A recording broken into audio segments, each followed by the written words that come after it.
बिस्मिल्लाहिर्रहमानिर्रहीम। अस्सलामु अलैकुम डियर व्यूअर्स। हमारा आज का टॉपिक है, क्या बच्चे के उल्टे दांत निकलना बदशगुनी है, नहुसत है, या ये खुदा न खास्ता कोई इंसानी बच्चा नहीं है।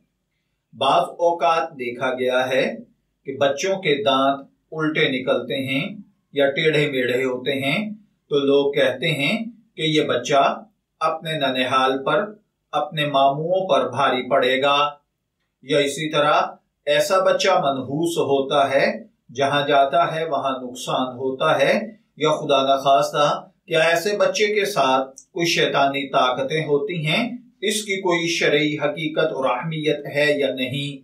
तो देखिए भाइयों और बहनों, बच्चों के दांत टेढ़े या उल्टे निकलना, इसमें कोई बदशगुनी नहीं है, ये महज तोहम परस्ती है। हमारे आबाओ अजदाद हिंदुओं और सिखों के साथ रहे हैं, तो बहुत सारी बातें उनसे हमारे अंदर आ गई हैं। कुरान पाक की किसी आयत का मफहूम या किसी हदीस मुबारका में इस हवाले से कि ऐसा बच्चा बदशगुन होता है, मनहूस होता है, वो ननिहाल पर भारी पड़ता है, बीमार रहता है, या जहां कदम रखे वहां तकलीफ आती है, इसकी कोई हकीकत, कोई नजीर, कोई मिसाल नहीं मिलती। मैं दुआ गो हूं कि अल्लाह ताला हमें इन बातों को समझकर इनके मुताबिक अमल करने की तौफीक अता फरमाए। शब्बीर अहमद को इजाजत दीजिए, फिर हाजिर होंगे किसी नए टॉपिक के साथ। तब तक के लिए अल्लाह हाफिज।